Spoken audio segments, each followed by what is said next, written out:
Many of us are familiar with the Japanese beetle, an invasive species of insect that can cause damage in both our landscapes and in our gardens. But there's another species of insect that is often mistaken for a giant Japanese beetle due to its size and color, the green June beetle. Green June beetles are actually a native species of scarab beetle, and while they do feed on plants and can cause some damage, there are several different things between the two if you know what to look for. First, their appearance. Green June beetles are big, with adults reaching about 1 inch long, and Japanese beetles, on the other hand, only reach about half that size. In addition, Japanese beetles have these bronze wing covers and white tufts of hair along their sides that green June beetles lack. Green June beetles also have a more limited diet from Japanese beetles.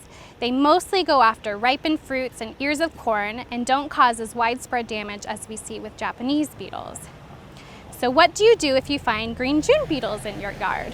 Well, most of the time their numbers and the damage they cause don't warrant control.